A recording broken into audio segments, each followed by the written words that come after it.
पुणे येथे चितळे बंधू यांच्या नव्या 25 एकरावरील कारखान्याचं उद्घाटन 16 एप्रिलला मुख्यमंत्री देवेंद्र फडणवीस यांच्या हस्ते होणार आहे। सुप्रसिद्ध चितळे बंधूंच्या चौथ्या पिढीचं प्रतिनिधित्व करणारे इंद्रनील चितळे आणि केदार चितळे यांनी ही माहिती दिलेली आहे। या लांजी विजन पार्कचं जे काही आता एकत्रित समीकरण झालेलं आहे तर त्याचं फॉर्मल इव्हॅल्युएशन करायचा जो काय प्लॅन आहे तो येत्या 16 तारखेला आम्ही होईल।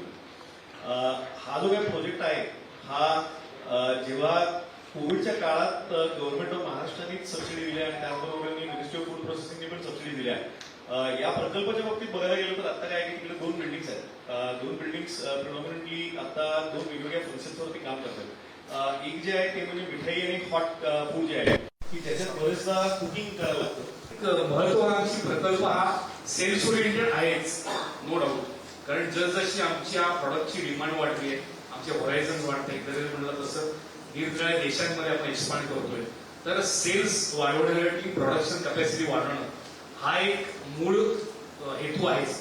पण त्याचबरोबर कस्टमरची इंटरॅक्शन आणि ग्राहकांना आपण जे देतोय ते त्यांना ऍक्च्युअली फील करून अजून चितळे बंधूंबद्दल त्यांच्या मनात जो विश्वास आहे तो अजून दृढ कसा करता येईल याच्याबद्दलचा हा एक छोटा प्रयत्न आहे।